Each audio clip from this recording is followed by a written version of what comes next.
Ndibulise kuni bathandi bezemidlalo eMzantsi Afrika, ingakumbi kuni balandeli bebhola elikhulu ke laseMzantsi Afrika. Baphulaphula ke lapha siphethe indaba ke ye-CAF Confederation Cup, kotshintsho ke elithe lenzeka ke malunga negame ye-Kaizer Chiefs kunye neqela ke leZamalek lapha e-Egypt phaa ku-Group D, kuma-group stages ke baphulaphule.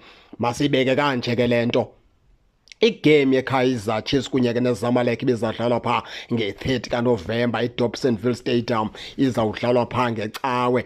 Itshintshiwe ke baphulaphuli ke iKaizer Chiefs ifake isimemezelo esithi ke le game izawudlalwa phaa nge-29 kaNovemba ngomgqibelo, idlalela eNew Peter Mokaba Stadium ePhulukwane.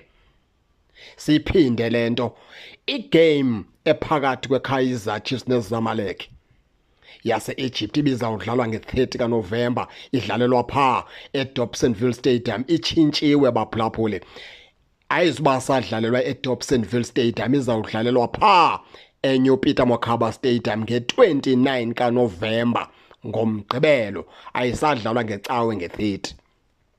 Nazi ke izizathu ke baphulaphula ezibangele loo nto, ndiniphe. Kuthiwa icelwe okanye fake isicelo ke itimu yapha e-Egypt ngokubana ke bazawuxakeka kwi-national team yapha e-Egypt. Bathi ke bacele noko idate ekufutshanyanyana ukwenza into yokubana ke baze bakwazi uba namalungiselelo e-national team yapha e-Egypt. Yiyo laa nto ke le game yanyanzelwa ukubana ke nayo mayitshintshe usuku bezawudlalwa ngayo. Iphinde ke lento ayithethe ke nomnumzana uKaizer Junior Motaunga, ongu-sporting director phaa weqela leKaizer Chiefs.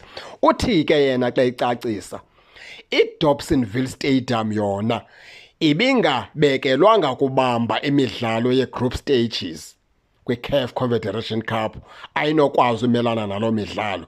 Ibibekelwe imidlalo efana ke nale midlalo iKaizer Chiefs ibigqiba uphuma kuyo phaa kwi-CAF Confederation Cup. La midlalo ke ibidlala, yiyona midlalo ke ibifanele ukubanjwa phaa eDobsonville Stadium ngokomlinganiselo.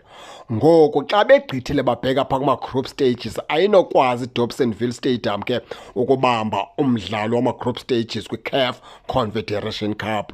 Sesinye ke sesizathu esenze iKaizer Chiefs lokubana ke ithathe le game iyibeke phaa eNew Peter Mokaba Stadium ke baphulaphula phaa ePhulukwane.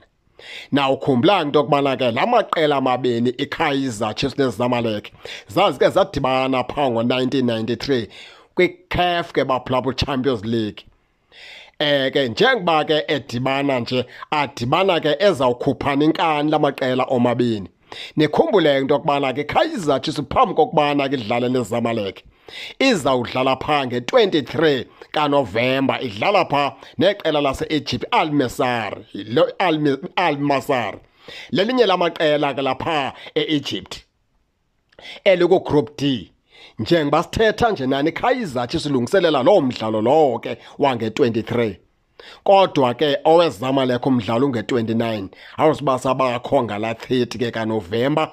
Utshintshiwe uzoba nge-29 ke kaNovemba, kutsho ngomgqibelo ubanjulwe phaa ke eNew Peter Mokaba Stadium. Injalo ke baphulaphula ke nani ke ningake ningene nitshone into yokubana niva njani, nize ke ningakhohlwa subscribe kule channel ukuze ningaphoswa zezemidlalo endizanothulela zona kwixa elizayo kakuhle babukeli.